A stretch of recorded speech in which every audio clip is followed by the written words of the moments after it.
Ça marche. Bonjour tout le monde. Donc, je suis Jean-Luc Rognon, rédacteur en chef de Supply Chain Magazine. Je suis ravi d'animer cette troisième table ronde sur Euro Supply Chain. Une table ronde qui va être vraiment centrée sur l'IA et le transport et la logistique. Mais sur l'IA sans promettre la lune, là vraiment on va essayer, elle s'intitule « Du mythe à la réalité, cas concret en action ». Donc ça annonce bien la couleur, puisque là ce qu'on veut c'est essayer de vous décrire un petit peu ce que l'IA fait dès aujourd'hui pour le transport et la logistique, ce qu'elle permet de faire en termes de performance, en termes d'agilité, on va aussi un petit peu quand même, alors pas vous faire rêver, mais vous donner des perspectives sur ce qu'elle va pouvoir faire demain matin, et pas forcément d'ailleurs se projeter parce que ça va très vite, mais déjà aujourd'hui on a quand même quelques éléments là-dessus.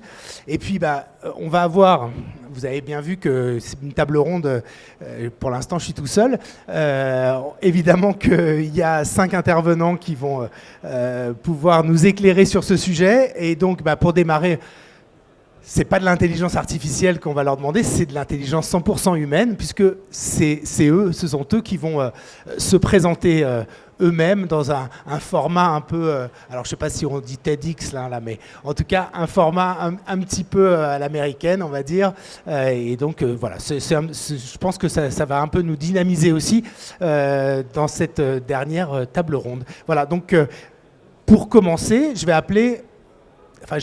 pas vous dire qui il est, mais en tout cas, je vais vous dire que c'est une entreprise qui est une locale, une régionale de l'étape, puisque c'est l'entreprise 3MA Group. Et donc, je laisse à son représentant le soin de se présenter lui-même. Je vais vous donner votre micro que vous garderez ensuite précieusement. Bonjour à tous. Alors, quand on parle de logistique, en général, la plupart des gens pensent à tout ce qui concerne des gros camions, des entrepôts, palettes, etc. Et c'est des choses très industrielles. Et on pose beaucoup moins à ce qui concerne le ressenti et le facteur humain. Et pourtant, c'est avant tout nos métiers, c'est des femmes, des hommes qui font en sorte que des marchandises et des produits arrivent à la bonne destination, dans le bon timing et sans mauvaise surprise, sans mauvais délai. Donc, c'est pas une question de transport ou de préparation de commandes, c'est avant tout une question de confiance. Et donc moi je représente 3MA Group, je m'appelle Davy Martin, je suis directeur de l'innovation de 3MA, un groupe qui est à côté de Colmar. C'est une société qui a bientôt 20 ans et dont le cœur historique est sur le métier de la communication. On est sur le conseil, le digital, l'impression, l'envoi de courrier notamment. Et d'année en année, on a développé un vrai savoir-faire logistique. D'abord pour nos problématiques, parce que voilà, dans les opérations de marketing, on stocke les documents pour les diffuser pour nos clients. Et puis souvent, nos problématiques, elles sont très proches de celles de nos clients, et on a au fur et à mesure développé d'autres prestations autour de la logistique sur la préparation de commandes. Nos clients, c'est du bancaire, c'est de l'assurance, c'est de l'automoto, c'est toute entreprise qui a besoin de communiquer, du back-office e-commerce, etc. C'est très varié, autant que les produits et les documents qu'on peut stocker. On fait ça alors on a 10 000 m² d'usines de production sur les métiers dont je vous ai parlé, et puis 3 500 m² pour 5 000 emplacements de palettes à peu près en ce qui concerne la partie logistique. Alors notre force, c'est notre agilité, hein. On est une PME de un peu moins de 200 collaborateurs. On a fait le choix d'une indépendance technologique dès le départ. Donc on a une équipe informatique d'une trentaine de personnes qui s'occupent du développement de l'ERP, WMS. Alors c'est pas pour réinventer la roue, se faire plaisir. On avait certaines contraintes au niveau du bancaire notamment, où on avait besoin d'être maître de nos technologies, et ça nous permet de faire évoluer vraiment dans le sens des clients et de pouvoir s'adapter à chaque fois autour des contraintes du client. C'est nous qui venons épouser les problématiques et faire en sorte que le client, pour absorber son flux, il ait le moins de choses possibles à faire. Donc ça, c'est comme ça qu'on fonctionne. Et ça fait un peu grimacer les développeurs de temps en temps, mais c'est un petit peu le jeu. Au niveau de l'IA, alors l'IA c'est un grand mot à la mode, hein. Nous on travaille en grande partie dans le marketing, donc on sait de quoi on parle. Pour nous c'est quelque chose c'est un outil supplémentaire. C'est un outil supplémentaire à l'informatique et c'est pas, aujourd'hui on a des perceuses sans fil, c'est pas pour autant que le tournevis a disparu. Donc il n'y a pas de grand remplacement, c'est pas magique, ça vient enrichir le panel de ce qui est possible. Et donc nous, au niveau de l'entreprise, on va l'utiliser dans différents métiers de manière ponctuelle et précise, mais on en reparlera probablement après. Donc voilà, 3MA Group, c'est une structure qui est à taille humaine. On est là pour accompagner nos clients, on transforme nos outils, on transforme nos compétences au fur et à mesure. Et puis, comme je parlais de confiance tout à l'heure, s'il y a un besoin de confiance dans un partenaire qui va s'intéresser à votre métier, essayer de vous faire gagner du temps et trouver des solutions pour faciliter la vie, je pense qu'on a des choses à faire ensemble. Voilà. Merci Davy, c'est ponctuel et précis. Merci, vous avez respecté les 4 minutes parce que c'est vrai qu'en plus on leur a rajouté un challenge. Je vous en prie, prenez place et puis on va passer à Guillaume. Alors, un petit micro pour Guillaume, voilà. Allô, allô. Bonjour à tous, je suis Guillaume Desvaux, le président d'iCargo Fondation. iCargo est une association loi 1901 qui a été créée au moment du plan IA français pour apporter l'IA à la filière logistique, supply logistique, sur les enjeux de transition environnementale. Le cœur de notre raison d'être, c'est créer les communs, créer les outils, créer les savoir-faire qui vont permettre collectivement de résoudre des problèmes systémiques. Pourquoi ? Parce qu'effectivement, vous le savez très bien, l'empreinte environnementale de ces activités, c'est plus ou moins 30%, entre 15 et 30% de l'empreinte énergétique d'une entreprise. Si on ramène ça à un Français, la partie des déplacements des biens, c'est 15% de son empreinte. Donc c'est un enjeu majeur. Et en quoi l'IA est une solution intéressante, je dis bien c'est un outil, pardon, ce n'est pas la finalité. En quoi l'IA est un outil utile ? Eh bien, en utilisant les outils d'IA classiques, on va être capable de, grâce aux données, de modéliser l'ensemble du système de flux. Donc regarder dans sa globalité un système de flux et activer les leviers d'efficacité environnementale. Comment ? Parce que chaque entreprise le fait déjà très bien à son niveau, ne serait-ce que pour des raisons économiques. Les entreprises n'ont pas attendu l'IA pour être performantes et pour faire au mieux leur métier. Ce qu'on a peu exploré collectivement, c'est quelques mots magiques ou quelques mots grossiers comme mutualisation, massification, multimodal, optimisation des motorisations. Voilà. Et là, quand on parle mutualisation, on parle d'un niveau d'échelle et de complexité bien supérieur. Et seule la puissance de l'IA va nous permettre, sur la base de ces jumeaux numériques, d'identifier les leviers de gain en efficacité. Un cas concret, un train, c'est 40 camions. Très peu d'industriels ont la capacité en volume, en fréquence, en régularité de remplir un train et donc d'intéresser des opérateurs. En revanche, dans une logique un peu blablacar, effectivement, si on s'y met à plusieurs, statistiquement, on va trouver des poches, des opportunités d'optimisation parce que là, on aura les volumes et donc la prédictibilité du volume, de la fréquence, de la régularité. Ça, c'est ce que permettent les modèles que l'on bâtit chez iCargo et toujours dans une logique d'intérêt général. Donc, retenez ça, effectivement, mutualisation, massification multimodale, algorithme en mode collaboratif, iCargo sera votre partenaire et on opère aujourd'hui un programme d'État qui se centre là-dessus. Et puis, parce que l'IA n'est pas que ça, eh bien, aussi dans la logique d'intérêt général, on écoute nos membres et on travaille sur ce que David a dit aussi, c'est la productivité des collaborateurs. Et donc on a lancé à l'occasion de la SITL Cargo Chat. Oh, ça, on en parlera tout à l'heure. Ah oui, on en parlera tout à l'heure. On en parlera tout à l'heure. Bon, et j'ai fait mes 4 minutes. Bah, là, Quasiment. maintenant, oui. Voilà. Maintenant, oui.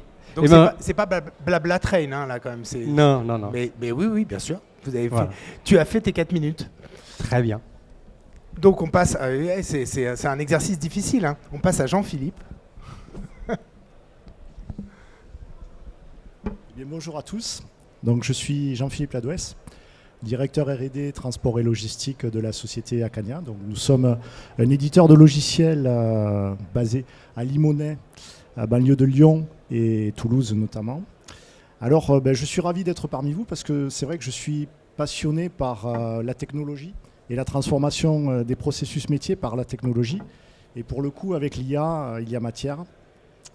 Alors, j'ai eu la chance de traverser, sûrement comme vous, des grandes révolutions technologiques comme l'essor de l'Internet, l'émergence de la mobilité, le développement du cloud pour l'accessibilité. Et tous ces défis, chacune a représenté vraiment des défis passionnants.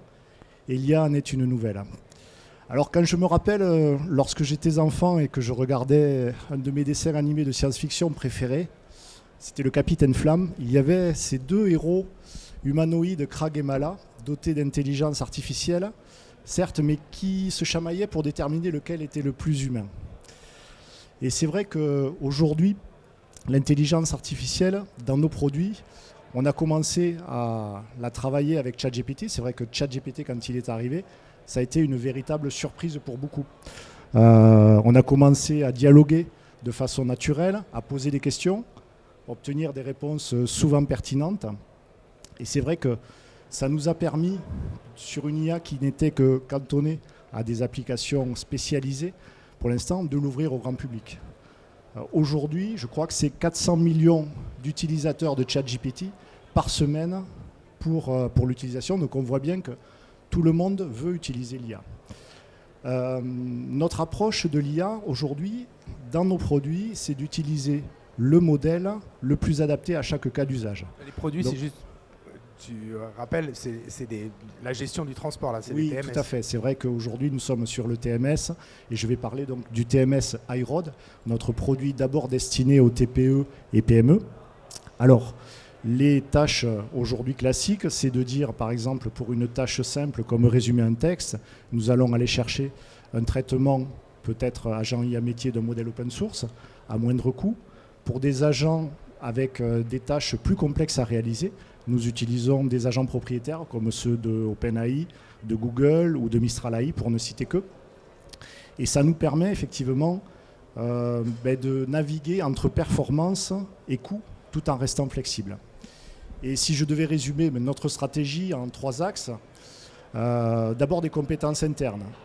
Le groupe Isagri, auquel nous appartenons, détient une filiale spécialisée en IA de 45 personnes, BS Digital, qui assure une veille active et qui nous aide à intégrer dans les produits. Ensuite, une incorporation au cœur de nos logiciels.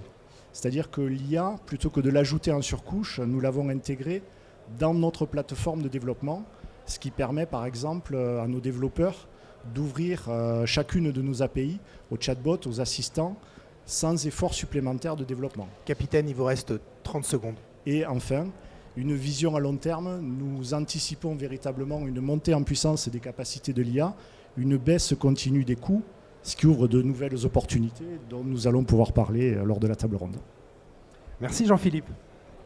Je vais chercher un autre micro, parce qu'on n'est pas avare de micro.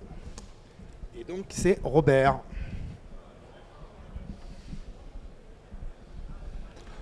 Bonjour à tous, moi c'est Robert, je suis ravi d'être parmi vous. Je suis manager innovation et projet stratégique chez EX9.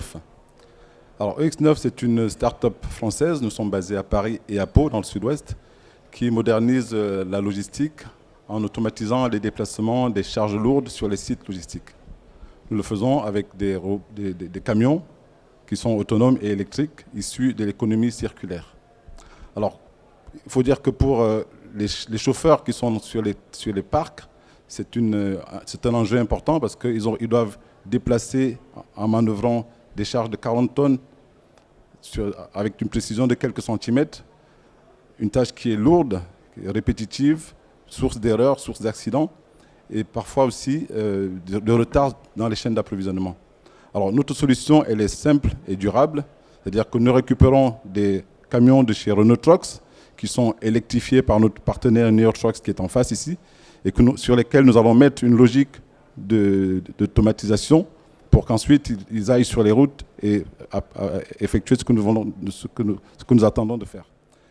Et typiquement, la façon d'automatiser chez nous consiste à mettre sur ces camions-là une ceinture de capteurs, donc des caméras, des lidars, qui vont permettre au véhicule de reconnaître son environnement, de se géolocaliser, mais également toute une logique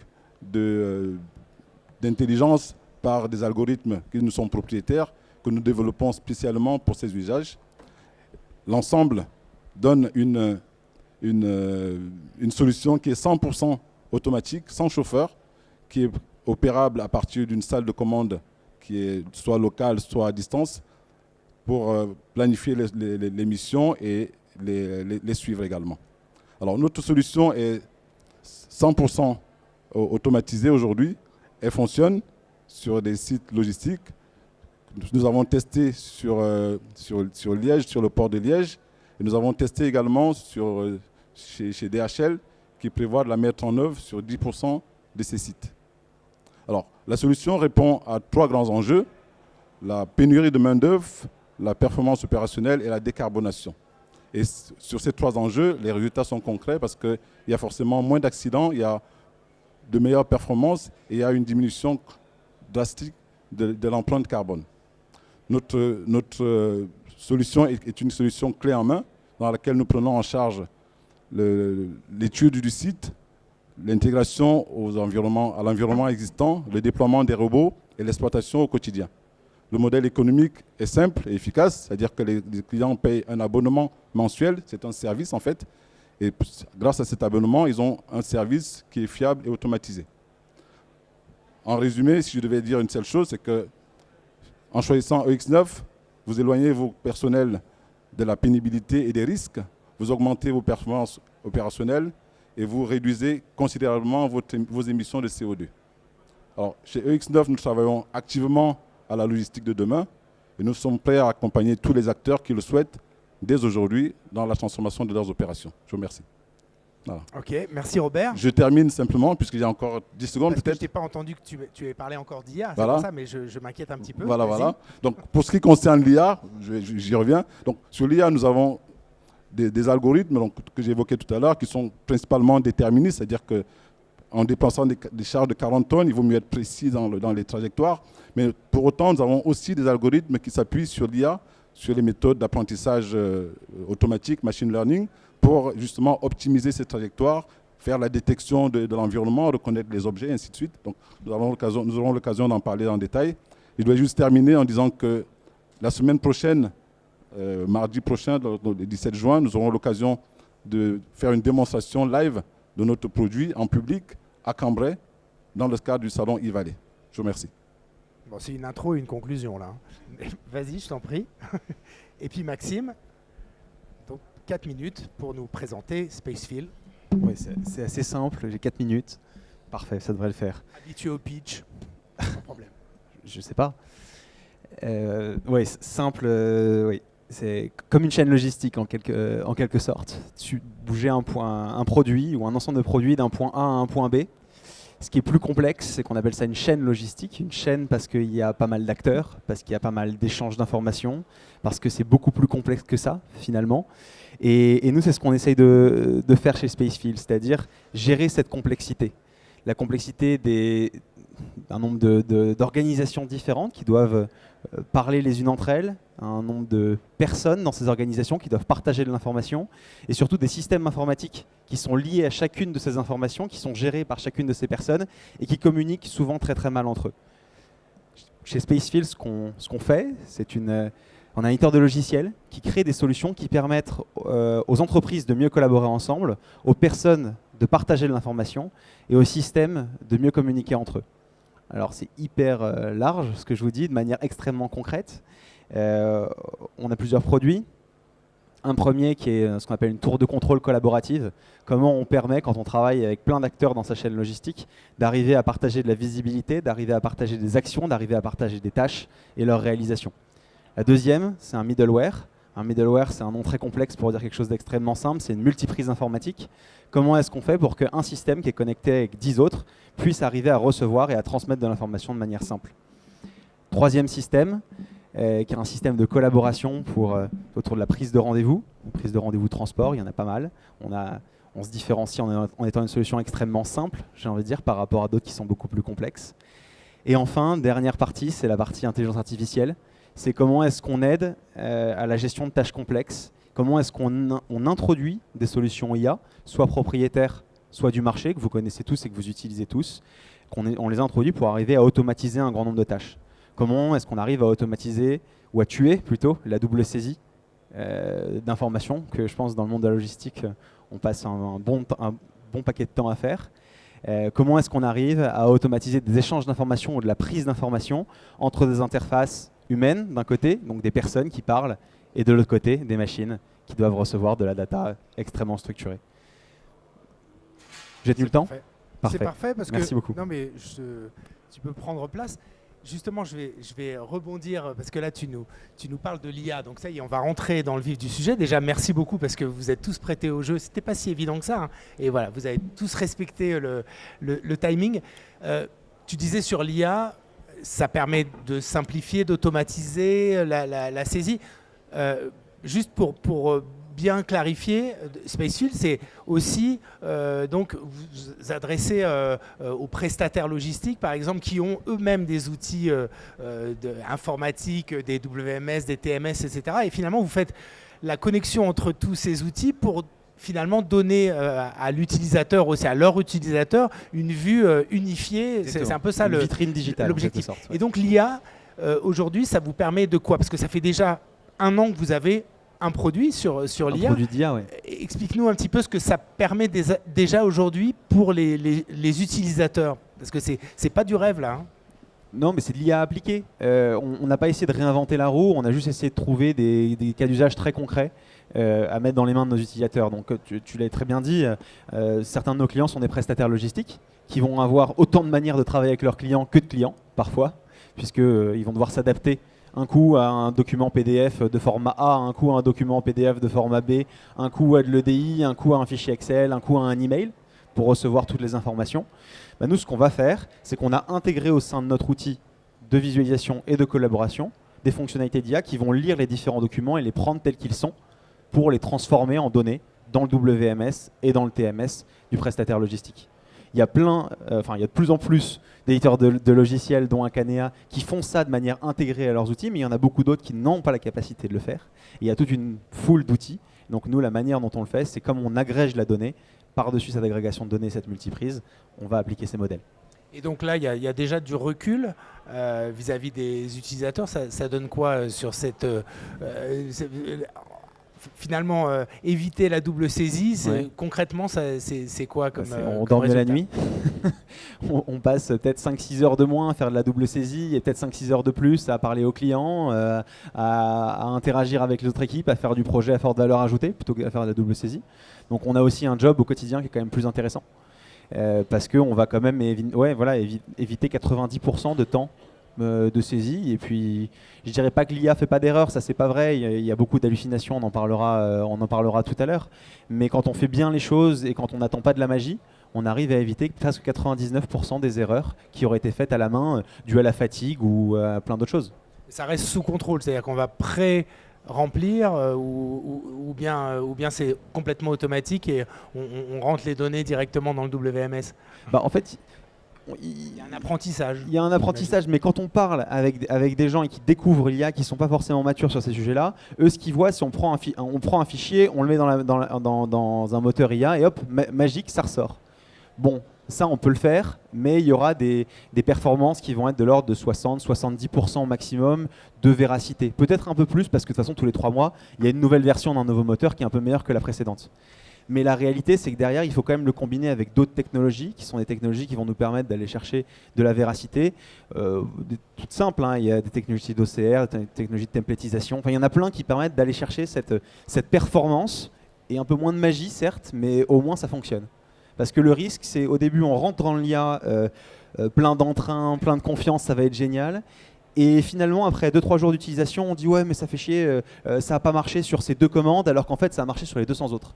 Donc il y a aussi la perception des équipes de la performance de l'IA. Et donc il faut arriver en tant qu'éditeur ou innovateur à aider sur les usages et à faire prendre conscience que la performance à 100% n'existe pas et que l'erreur, par contre, il faut arriver à la remonter. Donc ça marche tellement bien que là, ça s'appelle quoi? Smart Order Smart Order, oui. AI. On a mis AI pour le AI, marketing, un IA. minimum. Donc ça, c'était pour la logistique, pour le WMS. Vous en avez sorti un aussi en début d'année sur la partie TMS. TMS, oui, bien sûr. Et là, vous l'ouvrez aux autres éditeurs. Alors, pas forcément à Canea, parce que vous êtes déjà partenaire, puis eux, ils développent eux-mêmes. On va y revenir. Mais maintenant, vous pouvez dire aux éditeurs de WMS et TMS, je suis là, si vous voulez, vous pouvez c'est ça, exactement. bénéficier de mon... Bénéficier du fait que depuis un an maintenant, on l'entraîne sur pas mal de nos clients avec pas mal de systèmes différents. Et en fait, ça nous a été demandé par de nombreux éditeurs qui n'ont pas forcément la capacité, comme un Canea, de faire pas mal de choses en interne. Et nous, on a la prétention de dire qu'aujourd'hui, on a des performances qui sont acceptables et qui peuvent être utilisables en marque blanche par d'autres. Ok, donc on parle d'Acanea, Jean-Philippe. Alors là, on est un petit peu dans la même utilisation parce qu'effectivement, il y a différents types d'IA. L'IA, le machine learning, on va en parler aussi.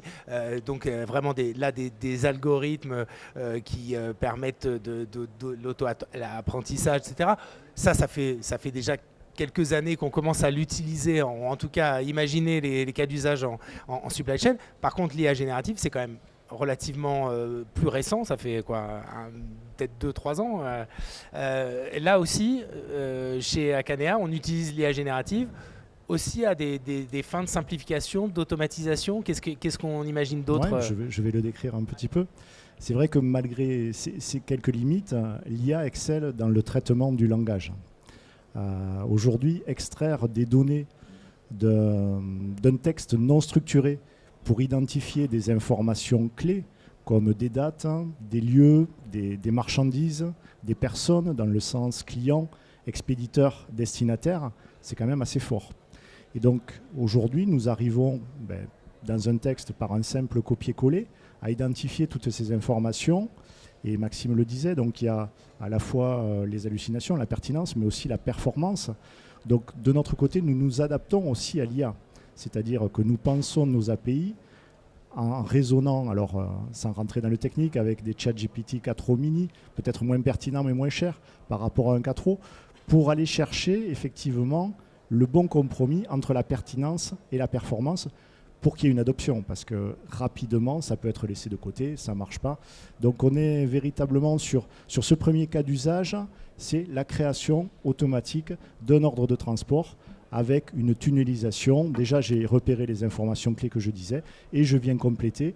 Et au final, je vais gagner 80-90% de mon temps à compléter plutôt que de tout saisir. Alors, ce qui est intéressant, c'est que par rapport à, on imagine l'IA, on se dit ça c'est pour les grands groupes, etc.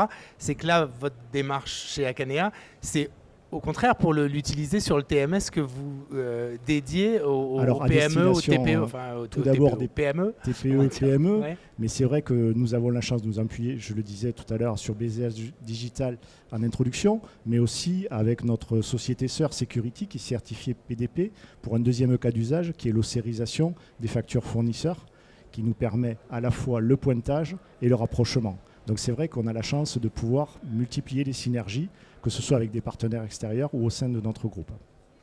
Et donc faire bénéficier, pour l'instant c'est... Pour l'instant le TMS iRoad, et après iRoad. bien sûr on va décliner sur X-Road First, M-Road, nos 3 TMS. Donc iRoad il a été lancé quand? Il a été lancé en septembre dernier. Ouais. Voilà, donc ça fait un peu plus d'1 an, donc on commence à recueillir bien sûr les retours et justement à travailler avec des utilisateurs clés pour accueillir leur feedback et améliorer et la pertinence et la performance.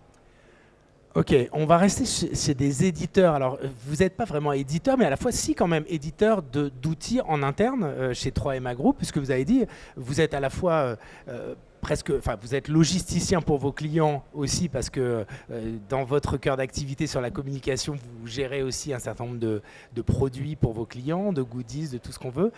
Mais vous éditez votre propre WMS, votre propre ERP. L'IA, là-dedans, comment ça vous est venu parce que vous n'êtes pas non plus à Microsoft, donc comment ça vous est venu de dire nous on a besoin de l'IA et comment vous y êtes mis en fait, c'est ça qui est intéressant je trouve dans votre histoire chez 3MA Group. Ouais, alors la première chose c'est que il y a déjà une espèce de revanche grâce à l'IA, il y a une espèce de revanche de tous les services IT et du monde de l'IT au sens large qui depuis les années 80 est souvent avec une étiquette de geek ou de gens assez incompris qui font des trucs qu'on ne comprend pas et qui sont dans leur cave. Alors aujourd'hui, on ne comprend pas forcément plus ce qu'ils font, mais c'est devenu cool parce qu'il y a ChatGPT et que tout le monde a pu le manipuler un petit peu. Donc ça, c'est la première chose. Après, on a toujours eu une culture très curieuse et de travailler sur l'innovation, sur de la R&D, que ce soit sur nos procédés industriels, sur des documents communicants, sur un tas de choses. Mais du coup, il y a toujours un lien entre ce côté physique et digital qui a fait que naturellement, on était là-dedans. Moi, j'ai fait mes études dans l'IA dans les début des années 2000, donc on ne parlait pas encore de LLM et de choses comme ça, mais voilà, c'est quelque chose sur lequel on a toujours été en veille. Vous êtes remis à jour depuis aussi. Ouais, je suis retourné à l'école il y a 2 ans, effectivement, j'ai repassé un master en innovation intelligence artificielle, parce que ça a tellement évolué en peu de temps l'auto-formation c'est bien, mais tout ce qui est universitaire et d'être accompagné par la recherche notamment, ça c'est important. Il ne faut pas oublier que sur l'IA, je veux dire, le domaine au sens large, la poussière n'est pas encore retombée.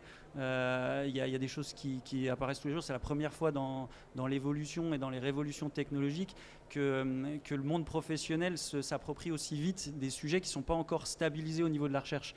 Et donc, voilà, tout le monde a son rôle à jouer. Et modestement, voilà, nous on développe, on teste des choses. Alors, on l'utilise aussi beaucoup avec des solutions dans les différents métiers, hein, parce qu'on a on a toute une partie création, conseil, accompagnement, rédaction de contenu et autres. Et c'est vrai que maintenant c'est intégré dans les outils, dans la suite Adobe ou autre. Il n'y a plus un graphiste qui n'utilise pas à un moment donné pour une retouche, pour rajouter un fond de page ou de la zone en bord perdu dans l'impression qu'on a besoin de couper. Voilà, avant il y avait une barre blanche, maintenant on réussit en 2 clics à faire quelque chose qui prenait 10 minutes, un quart d'heure à faire avant. Donc voilà, sur les outils, sur la génération de texte aussi, et puis sur les développeurs, parce que c'est un vrai sujet sur le développement, que ce soit sur le développement traditionnel sans IA ou les développements en IA. Aujourd'hui, ces systèmes-là, voilà, conçus, pour une fois, le cordonnier n'est peut-être pas le plus mal chaussé. Avec l'IA générative, on peut accélérer aussi la partie développement. La partie développement, ouais, exactement. C'est ce que vous utilisez déjà aujourd'hui. Ça, ouais. Et ça, en fait, c'est venu aussi un petit peu par ça, parce que ces outils-là, ils existent. Forcément, les populations IT sont plus voilà, à l'aise avec ces technos-là.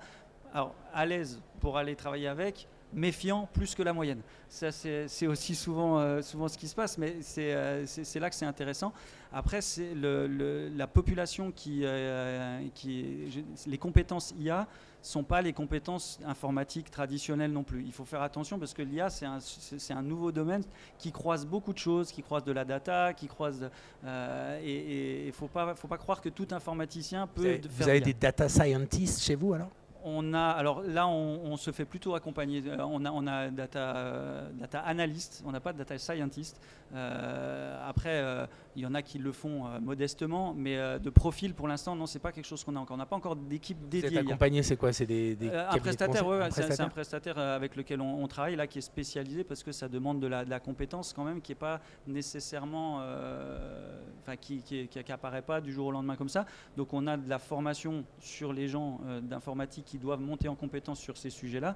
Et en attendant, on ne peut pas se permettre de louper le train. Donc on s'est fait accompagner. Donc ça, c'est pour rajouter par exemple des fonctionnalités sur votre WMS Alors, maison. Voilà, sur le WMS, typiquement, alors on avait déjà des algorithmes de prédictifs en traditionnel. Hein. Il y a des algorithmes statistiques qui fonctionnent depuis des dizaines d'années, qui fonctionnent très bien.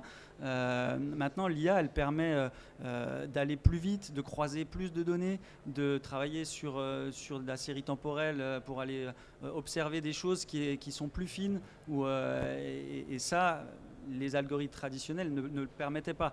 Alors ça ne veut pas dire qu'on les remplace, mais corrélé avec des données externes, etc. Exactement, sur une fluctuation de prix d'un fournisseur sur une matière première, etc. pour savoir est-ce qu'on l'achète maintenant, est-ce qu'on l'achète plus tard.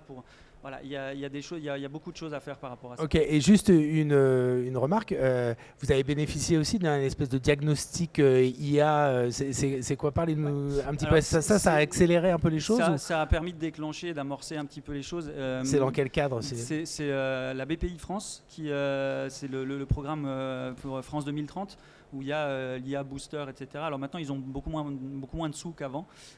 Donc les taux de prise en charge ont été réduits, mais où ils ont accompagné, je ne sais plus, mais ça se compte en centaines d'entreprises, où c'est un financement à moitié-moitié, en fait, où il y a un prestataire référencé qui va venir faire un audit sur le potentiel de l'IA dans l'entreprise, en analysant les process, les points de friction un petit peu, etc. Et qui va dire, voilà, il y a du potentiel ou il n'y en a pas. Exactement. Ouais. Après, il y a tout un schéma qui se fait en plusieurs phases, parce qu'il y a une partie, c'était de l'autodiagnostic, après il y a le prestataire, puis après quand on valide s'il y a du potentiel, on peut le faire encore intervenir sur la définition plus précise de ce qu'il y a à faire.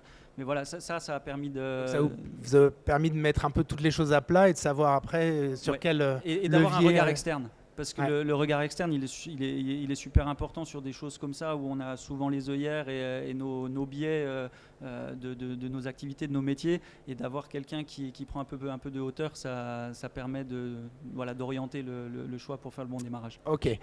Robert, pardon, tout à l'heure je t'ai coupé sur l'IA, tu allais commencer à dire, à en parler et savoir un peu ce que vous en faites chez EX9. Là, on parle de quoi? C'est pas de l'IA générative, c'est de l'IA plutôt mode machine learning. Et ça vous sert à quoi concrètement? Puisqu'on parle concret là. En fait, il y a un peu des deux. C'est-à-dire qu'il y a effectivement de l'IA générative, parce que pour les développements, j'en parle, hein, il faut pour accélérer les développements, nos ingénieurs aujourd'hui, ils font de l'IA générative pour aller chercher des infos, creuser, créer des plans d'action de façon plus rapide déjà, d'accord, pour aller faire l'état de l'art beaucoup plus rapidement qu'ils pourraient le faire avec des recherches standards.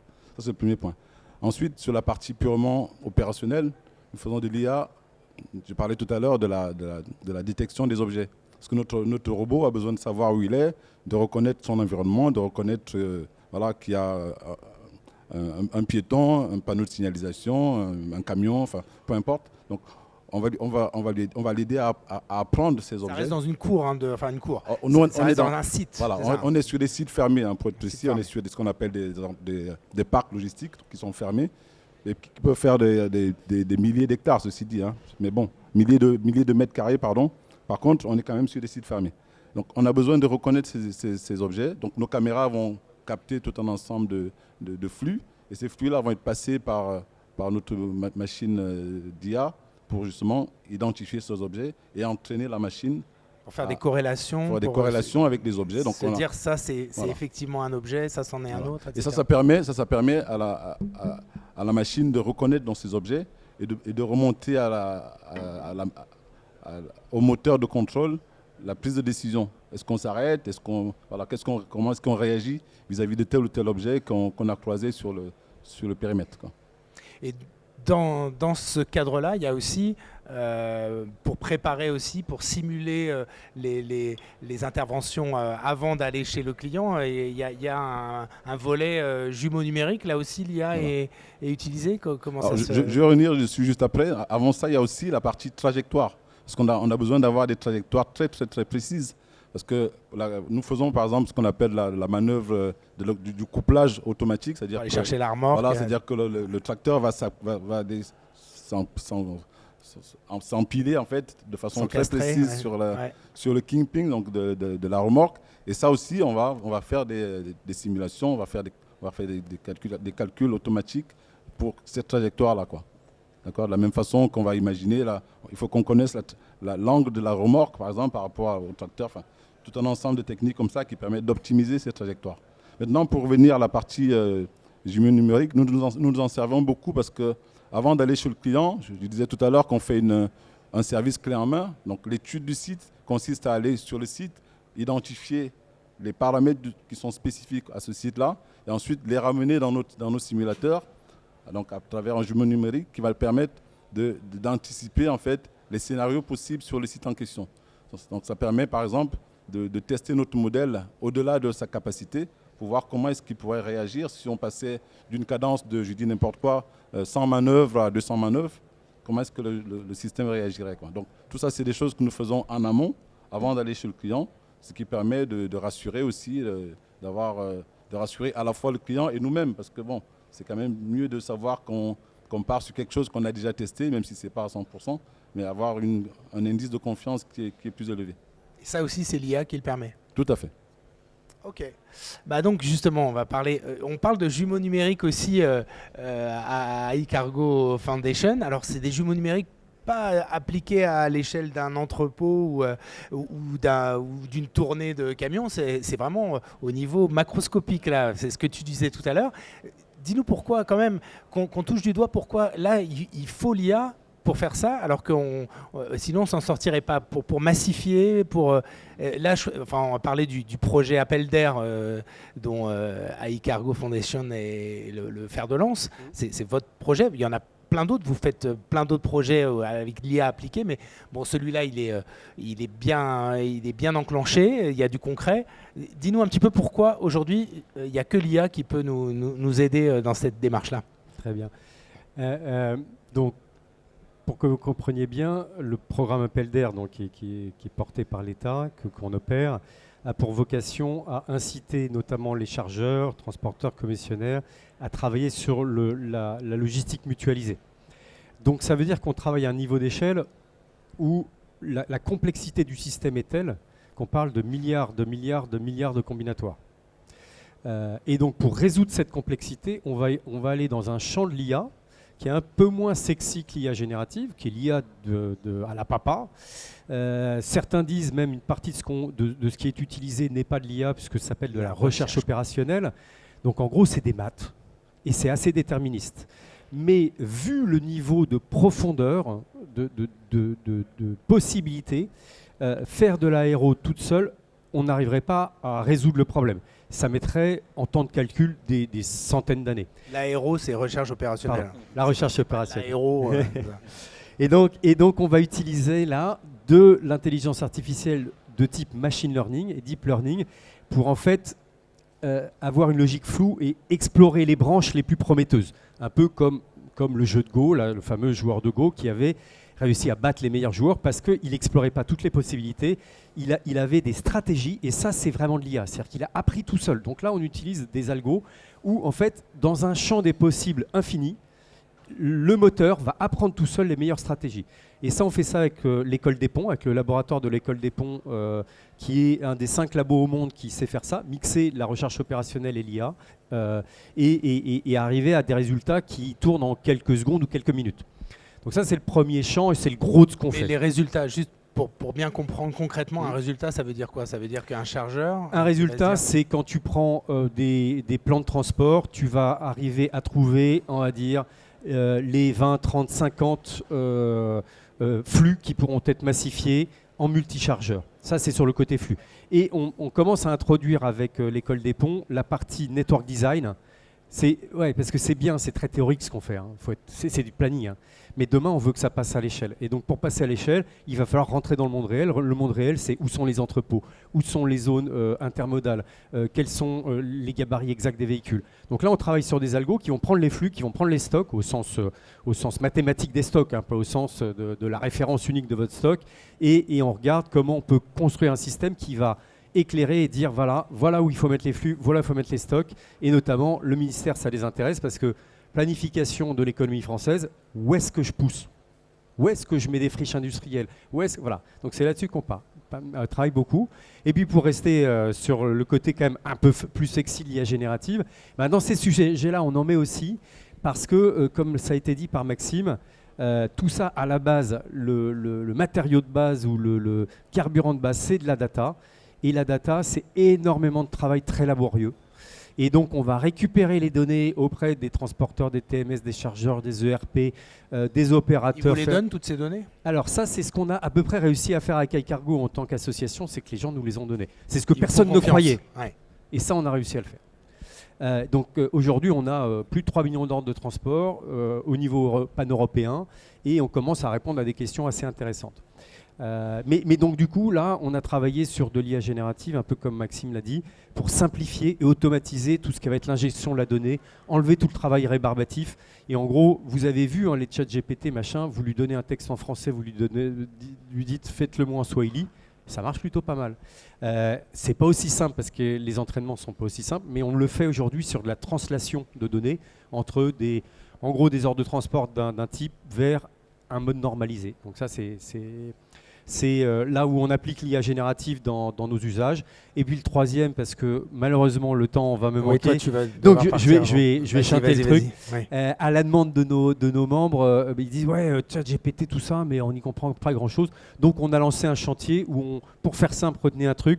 Ça s'appelle Cargo Chat, c'est ChatGPT, mais nous on a voulu qu'il soit totalement souverain, c'est-à-dire qu'il y a un petit enjeu sur la souveraineté des données et sur la confidentialité. Donc il est basé que sur des modèles soit souverains comme Mistral, soit sur des modèles qui ne sont pas français mais open source, donc on héberge nous, enfin chez notre prestataire parce qu'on ne sait pas le faire nous-mêmes, et donc on met ça à disposition de notre communauté. Il va être déployé très prochainement, notamment sur, comme l'a dit Maxime, il faut le spécialiser. Il ne faut pas faire un truc généraliste. Donc on l'a spécialisé sur répond à des questions que sur le port modal, répond à des questions que sur les subventions, les subventions de décarbonation. On est en train de créer des sous-agents. Voilà, donc ça va être mis à votre disposition. Et le troisième cas d'application qu'on veut promouvoir, c'est si vous pensez que vous avez un besoin privatif de ces trucs-là, eh ben on le met en marque blanche et il sera à votre disposition pour en faire un agent interne connaissant votre entreprise et là, pas forcément lié à votre TMS comme tu l'as dit, mais plutôt général. Donc voilà, en fait, on fait des solutions d'intérêt général. Donc ça, c'est ce qu'on essaye, enfin, c'est notre mission. Et puis je rebondis sur ce que disait David. Si vous cherchez des experts référencés, on a fait le job avec BPI de référencer dans les experts Diagia, des experts Diagia qui connaissent le métier. Donc on pourra vous donner les noms de certains experts si ce Diagia vous intéresse. On a accompagné comme ça des entreprises. C'est un bon point de départ. Démarrer tout seul, c'est un petit peu ardu. Se faire accompagner une dizaine de jours par quelqu'un qui connaît le sujet, qui va vous faire ce qu'on est en train de vous dire en un peu plus long, c'est le bon point de départ. Bon, je pense qu'on a déjà compris une chose. Je pense qu'il y a vraiment des applications aujourd'hui concrètes. Alors évidemment qu'elles se développent et qu'elles vont porter leurs fruits. Elles n'ont pas encore porté évidemment l'entièreté de leurs fruits, on va dire. Moi, avant d'aborder un peu les limites, les freins, même si là, le but n'est pas d'être négatif du tout, moi, je voudrais juste faire un petit tour de table, mais très court, pour savoir, chez vous, puisque là, vous êtes tous un petit peu impliqués dans l'IA, mais ça implique quoi en termes d'organisation, d'équipe, etc. Jean-Philippe, par exemple, tu as dit tout à l'heure, il y a une structure aussi au sein d'Isagri avec, je ne sais pas, combien 45 personnes qui sont uniquement dédiées sur l'IA. Qui sont spécialisées à l'IA et qui répondent à d'autres filiales et qui ont ses propres clients. Après, c'est vrai que sur les sujets que tu voulais évoquer, on en parlait tout à l'heure, les retours d'expérience qu'on peut donner à nos clients pour s'approprier l'IA. On a aussi nos développeurs qui travaillent avec des outils comme GitHub Copilot pour développer plus vite.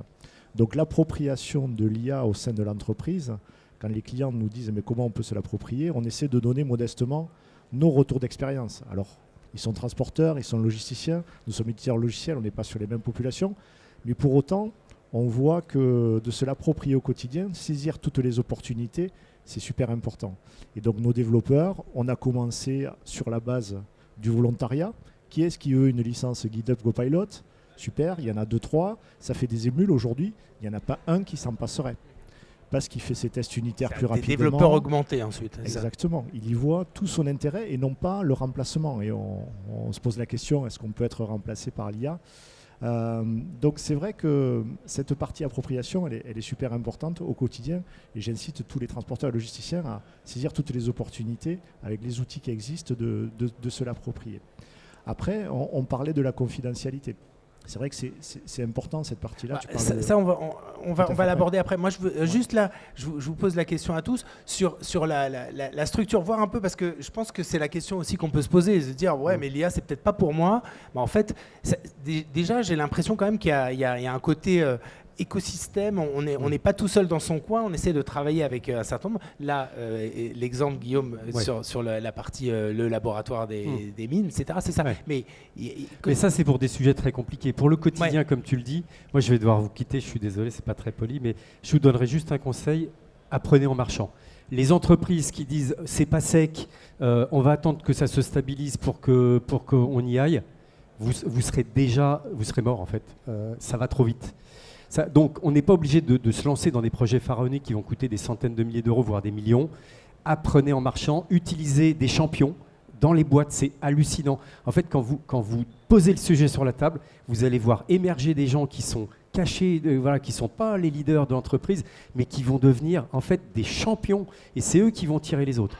Donc, testez des trucs, jetez ça un peu en pâture, cadrez un peu, mais en fait, laissez les gens s'en emparer.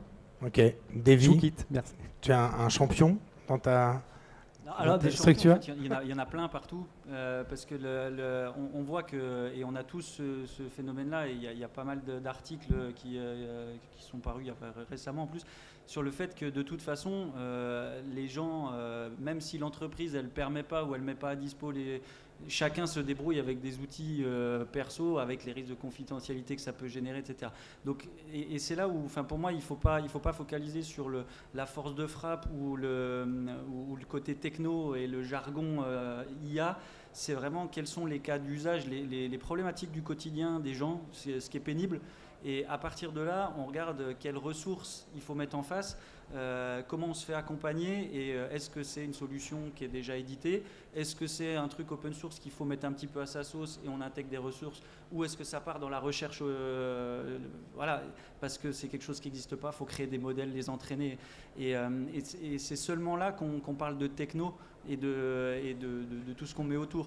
Mais c'est vrai qu'il faut pas commencer par la techno pour mettre de la techno, sinon on fait des gadgets et c'est le meilleur moyen que ça soit pas utilisé ou mal utilisé et que ça fasse un flop, alors que derrière ça répond vraiment à des enjeux quotidiens et des fois sur des choses comme le disait Guillaume, des choses toutes bêtes. Il faut identifier d'abord ça pour faire des petits pas et y aller, et pas attendre de mettre en place des usines parce que ça sera trop tard.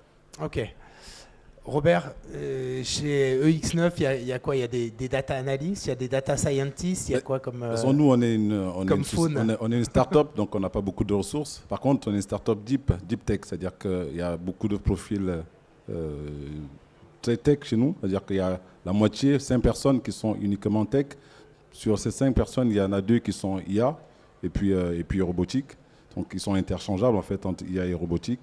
Et puis on a d'ailleurs on a un poste qui est ouvert sur la simulation. On ne sait pas s'il y a quelqu'un, s'il y en a qui m'entendent ici. On a un poste qui est ouvert sur la partie simulation. Donc on fait vraiment en interne beaucoup de choses, mais on les fait avec nos moyens. Voilà. C'est pour ça que on reviendra sur les freins tout à l'heure, mais typiquement il faut aussi des moyens, et ils ne sont pas forcément accessibles, surtout pour des petites entités comme les nôtres, quoi.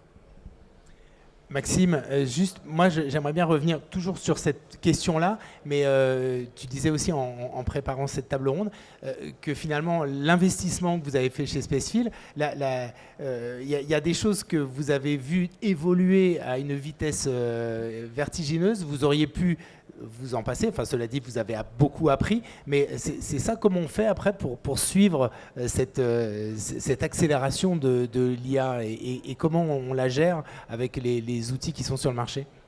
On la gère comme on peut, mais après en tant qu'éditeur on est mort si on la gère pas. Donc ça va tellement vite, il y a la méthode douce et il y a la méthode violente. Chez Shopify, on est viré si jamais on maîtrise pas l'IA. Là, il y a eu un communiqué il y a 4 semaines du CEO de Shopify qui dit si vous ne maîtrisez pas l'IA, vous êtes viré. Bon, c'est à l'américaine, hein, je dis pas ça, mais nous, en tant qu'éditeur, on n'a juste pas le choix. Et là, c'est super simple. Il y a une grande blague en ce moment dans la tech. Alors, ça va pas faire rire, mais la grande blague, c'est dès que ChatGPT fait une nouvelle mise à jour, il y a 100 startups qui meurent. Parce qu'en fait, à chaque fois qu'ils font une mise à jour, c'est de plus en plus puissant. Et les startups qui avaient fait juste une espèce de, on va dire quoi, qui avaient intégré ChatGPT dans un espèce de faux produit et qui le vendaient 10 fois plus cher, bah, ChatGPT est en capacité ensuite de le faire parce qu'ils se sont ultra spécialisés. Et ChatGPT est en train de sortir des modèles qui sont multispécialistes. Donc finalement, au début, c'était juste bon pour traduire du texte d'une langue à l'autre. Ensuite, c'était bon pour écrire à la manière de Proust. Enfin bref, il y en a 10 000. Donc nous, ce qu'on a fait, c'est on a commencé comme vous, tout simplement. Il y a des gens qui ont été beaucoup plus productifs que les autres. On a pris des comptes pour ChatGPT, pour Mistral, pour Perplexity, qui va tuer Google potentiellement sur la partie recherche, tellement c'est incroyable. On peut chercher dans des papiers académiques, pour ceux qui ne savent pas, des questions à des réponses techniques dans la santé ou que sais-je. Et ensuite, voilà, on a poussé tout le monde à utiliser l'IA et aujourd'hui on a 98%. Alors après on est 40 personnes, hein. Y a une personne qui est réfractaire et encore c'est une junior parce qu'elle a peur, mais c'est pas forcément une question d'âge. Elle n'est pas virée. Bah non, parce que nous on n'est pas Shopify. Mais en attendant, il y a quand même, en tant qu'éditeur, c'est vie ou mort, quoi. Dans 5 ans, tous les éditeurs qui ne sauront pas, qui n'écriront pas du code avec de l'IA, qui n'auront pas les fonctions de support, qui font l'IA. Moi, tous mes emails sont écrits par un IA, je relis tout évidemment, mais 100% de la première version est écrite par une IA. On n'a plus aucune faute dans les emails de nos commerciaux, de notre service client, juste parce que la première mouture de l'email est faite par un IA. Il y a plein c'est des petits détails tout bêtes, hein. Mais ça fait gagner du temps, mais ça augmente le niveau de jeu, mais ça met une émulation. Et en fait, il faut y aller. Et si on n'y va pas, de toute façon, on est mort. Donc, waouh. Donc on va continuer justement un petit peu. Alors, on a plus beaucoup de temps parce que bon, il nous reste à peu près. On peut glisser encore de quelques minutes. Mais moi, j'avais envie quand même d'aborder les freins, mais peut-être, enfin les freins. En tout cas, les questions qu'on peut se poser autour de l'IA et où c'est pas tout n'est pas forcément rose.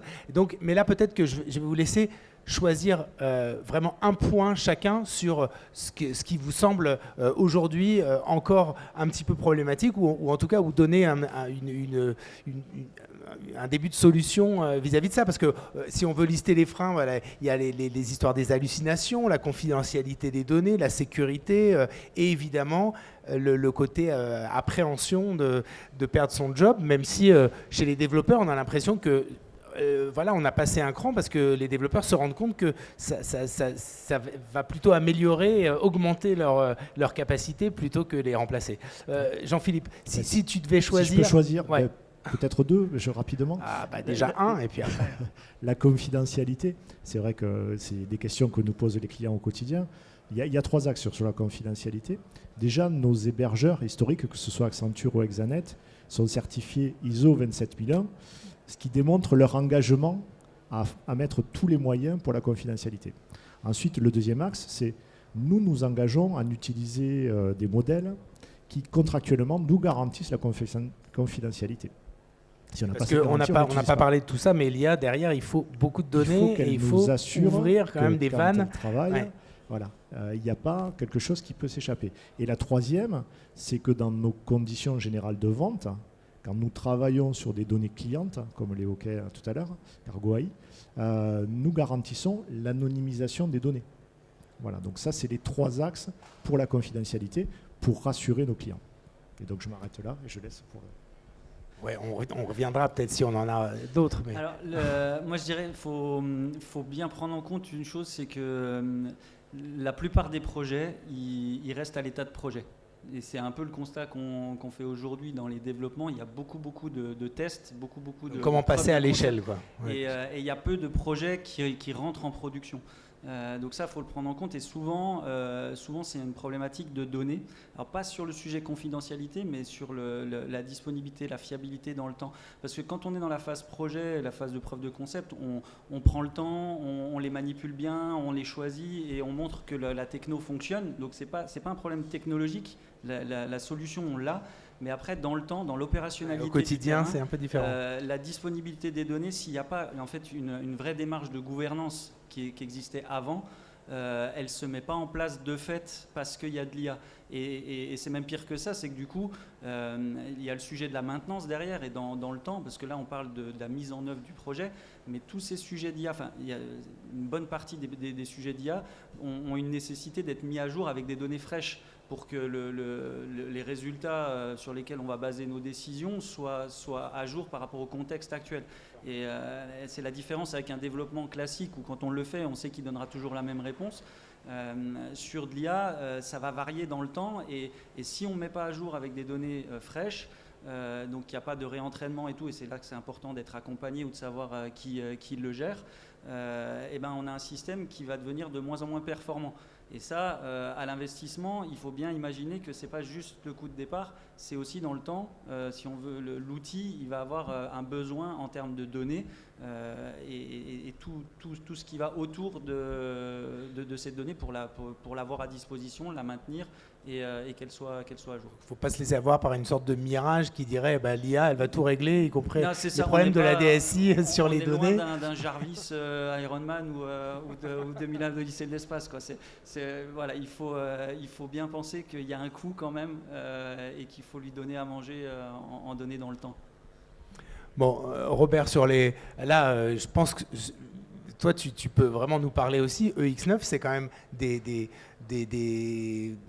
tracteurs autonomes, donc a priori, ça risque d'être un petit peu anxiogène pour un certain nombre de gens qui se disent moi, je vais perdre mon job. C'est quoi? Il y a un accompagnement Comment on fait dans ce type de projet? C'est sûr que j'ai dit tout à l'heure que le chauffeur n'existe plus dans notre scénario. C'est-à-dire que voilà, l'humain est totalement écarté. Par contre, nous mettons en avant, y compris avec ces personnes-là, le fait que nous allons mettre en place des opérations sûres. C'est-à-dire qu'aujourd'hui, l'humain, le chauffeur dont je parlais tout à l'heure, il passe sa journée à monter, monter et descendre 40 fois du camion. Il peut chuter, il peut se faire écraser, ça arrive encore, des accidents mortels. Donc, nous mettons en avant le fait que, grâce à nos certifications, la directive machine que nous sommes obligés de respecter, nous allons éviter ce genre de scénario. Voilà. Et donc, nous allons aider l'entreprise, le logisticien, à réorienter ces profils-là vers d'autres missions qui sont certainement plus valorisantes et qui existent dans les entrepôts. D'accord. Donc ça, c'est un premier point. Et je peux déborder en disant que sur notre sujet qui est connexe, un des freins qu'il peut y avoir à l'adoption de l'IA dans une entreprise, c'est aussi les compétences techniques. Parce que les ingénieurs IA expérimentés et réellement performants, il n'y en a pas encore beaucoup. Voilà. Et puis il y a aussi le coût de l'investissement machine. Tout à l'heure, notre collègue ici parlait des milliards de données qu'il faut traiter. Et ça représente un investissement réel en termes de machines, de puissance de calcul, qui n'est pas à la portée de toutes les entreprises. Oui. Ok. Maxime, tout à l'heure, c'était ta première intervention, tu parlais d'hallucination. Tu peux nous dire comment, tu nous as dit un petit peu que finalement on va essayer de mixer les technologies, peut-être mixer, je pense que Jean-Philippe aussi, il mixe un peu les agents comme Capitaine Flamme avec ses IA dans son vaisseau. Est-ce que ça, c'est vraiment aujourd'hui un sujet où justement on sait déjà le surmonter ? Non, c'est un vrai sujet. Et quand on a commencé, donc la R&D, on a commencé il y a 2 ans, on a sorti notre premier produit il y a 1 an. La performance et le coût, nous, on a divisé par 100 nos coûts de traitement unitaires en 2 ans. Et c'est pas que grâce à nous, c'est grâce aux modèles qui ont fait diviser par 30, je crois. Donc nous, on a fait x3 en 2 ans, bravo. Eux, ils ont fait x30. Dans les 2 prochaines années, ça va aller encore plus vite. Donc il y a cette partie de coût. Après, il y a cette partie d'hallucination. Hallucination, qu'est-ce que ça veut dire? Ça veut dire que le modèle va penser donner une bonne réponse. Enfin, c'est un faux positif, en fait. On appelle ça un faux positif. S'il pense qu'il donne une bonne réponse, alors qu'il donne une réponse à côté de la plaque. Comment est-ce qu'on arrive à le gérer? Déjà, il y en a de moins en moins avec la performance des modèles. Et je crois que la technologie va faire que s'améliorer dans le temps. Donc, je pense qu'il va y en avoir de moins en moins. Et il ne faut pas que ce soit un frein à l'adoption. Donc, pour pas que ce soit un frein à l'adoption, comment est-ce qu'on fait? On fait un modèle qui va avoir une première compréhension, qui va être un modèle, on va dire, à compréhension positive. On va avoir un autre modèle qui va essayer d'interpréter la réponse et essayer de vérifier que cette réponse est la même réponse que celle qu'il aurait donnée. Et on a un troisième qui va vérifier l'output, donc la sortie, et qui va vérifier qu'elle match avec les deux. Donc on a un système qui va combiner 3 systèmes différents, avec 3 modèles qui vont raisonner différemment. Et donc ce que ça va nous permettre de faire, alors, il y en a qui le font avec beaucoup plus, mais ce que ça nous permet de faire, c'est d'identifier les erreurs potentielles faites par un modèle, et derrière, avec ce qu'on appelle une feedback loop, l'utilisateur qui va nous dire oui, il y a une erreur, oui, c'est bon, oui, il y a une erreur, oui, c'est bon. Et ce qu'on essaye juste de pousser et de faire en sorte, c'est de dessiner des interfaces utilisateurs dans lesquelles les gens qui vont utiliser nos produits vont se dire c'est pas grave, il y a une erreur, je vais juste la mentionner, je vais être en capacité de modifier. Et le modèle va apprendre et va s'auto-alimenter. Mais de toute façon, quand on voit la vitesse à laquelle avancent les différents modèles et la compétition qui sont en train de se faire en ce moment, je ne sais pas si vous avez vu ce matin, il y a Mistral qui a annoncé qu'il faisait un partenariat avec Nvidia pour récupérer toute la partie capacité de calcul. Ils veulent me lever 1 milliard de plus. Enfin, c'est une course. C'est une course qui est en train de se passer et nous, on ne peut que être derrière et que essayer d'utiliser au mieux tous ces systèmes et d'avoir la bonne data. Parce que ce qu'on dit en IA, c'est shit in, shit out. Enfin, on n'est pas forcément en IA, mais si la donnée est nulle... Garbage in, garbage out. Voilà, mais si la donnée est nulle à l'entrée, de toute façon, l'IA va juste vous faire un truc nul. On va prendre des mauvaises décisions plus vite. Exactement. Bon, je crois qu'on n'a plus tellement le temps pour aborder ce que j'aurais voulu, c'était peut-être nous faire un petit peu rêver sur le futur, mais en l'occurrence, si on y réfléchit quand même, le but de la table ronde, j'espère que... moi, je suis persuadé qu'on y est arrivé, c'est plutôt à vous de nous le dire, mais en tout cas, voilà, de parler, ce qu'on voulait, c'était montrer que c'était du concret aujourd'hui. Je pense qu'on l'a montré. On voulait montrer aussi qu'on n'avait pas, ça c'est pas une question de pas trop de choix, mais c'est ce que tu disais Maxime, c'est que c'est une course dans laquelle il y a beaucoup de gens qui sont déjà bien engagés et qu'il faut prendre le train en marche et pas forcément d'ailleurs en se disant là j'ai des problèmes de données, je ne sais pas si je peux, je ne sais pas si j'ai la taille, etc. Essayez peut-être avec un diagnostic, etc. Essayez de voir justement le chemin vers lequel on peut utiliser l'IA à bon escient dans différents secteurs du transport et de la logistique. Donc vraiment, merci beaucoup. Merci aussi à Guillaume qui a dû nous quitter, malheureusement. Pardon ? Oui, non, mais bon, oui, tout le monde a fait sa pub, donc je vais faire la mienne. Mais nous, chez Supply Chain Magazine, on a un forum d'été qui est consacré à l'IA en supply chain, qui s'appelle Génération IA et qui a lieu le 3 juillet à Paris, à la maison de la RATP. C'est mon collègue Philippe Tesson qui m'a demandé de le dire, je suis désolé. Voilà, merci beaucoup, je pense qu'on peut vraiment vous applaudir.